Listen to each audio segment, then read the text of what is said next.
क्रांति से कितने कितने साथियों को पुलिस उठाकर लेकर गई थी? क्या उनको छोड़ दिया गया है? जी लगभग सभी सरपंचों को, मतलब 50 तो ऑन द स्पॉट उस समय गाड़ी में डाले गए थे और बाकी को बाद में लेके गई थी और सभी को शाम को छोड़ दिया गया था, लेकिन धाराएं लगाई, उन धाराओं का हमें अभी पता नहीं कौन सी धाराएं लगाई गई है। जी जी जी मैं जानना चाहूंगा कहाँ से आप सरपंच है, कहाँ से आए हैं, क्या नाम है, एक बार पूरा परिचय दर्शकों को।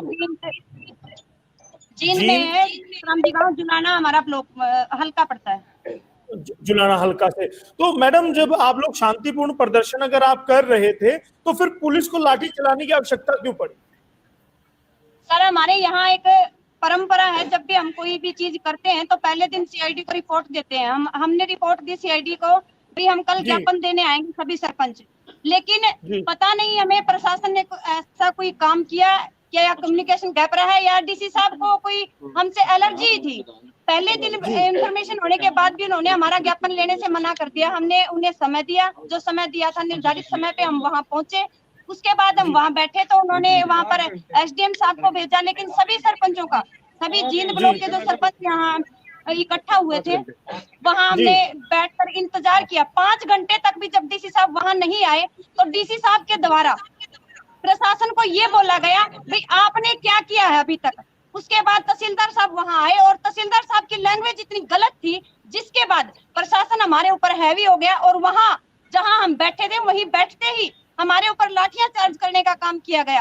तो मैं ये पूछना चाहती हूँ प्रशासन से, आप एक तरफ तो सरकार के जो नारे हैं उनको सार्थक करने में उनकी मदद करें, फिर वो बेटियां कहाँ गई थी जब आपने उनके ऊपर लाठियां चार्ज की? उन्हें बैठे बिठाए ऐसे ही पशुओं की तरह मारा गया और ऐसे दौड़ते गए वो इतने बड़े बड़े लठ लेकर। हमारी जो एसोसिएशन प्रधान है उनके साथ भी इन्होंने लाठियां बांधने का काम किया। मैं सरकार से ये पूछना चाहती हूँ, जितने माननीय उपायुक्त हैं उतने ही माननीय हमारे सरपंच भी हैं, तो हमारी इज्जत के साथ खिलवाड़ क्यों किया जा रहा है?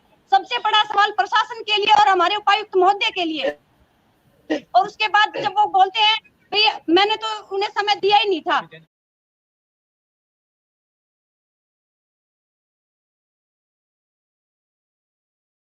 तहसीलदार साहब ने बोला भाई डीसी साहब ज्ञापन लेने नहीं आएंगे। तो हम ये पूछना चाहते हैं, हमारे बिना, सरपंचों के बिना गांव में कौन सा विकास कर देगी हमारी ये सरकार?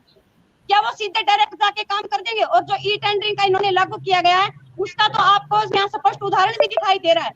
किसी भी गांव में जाकर देखिए आप, जो सरपंचों की निगरानी में काम हुए उनसे और ई टेंडरिंग के दौरान जो काम हुए उनमें दिन रात का फर्क है। जो सही मटेरियल है वो सरपंच लगाते हैं।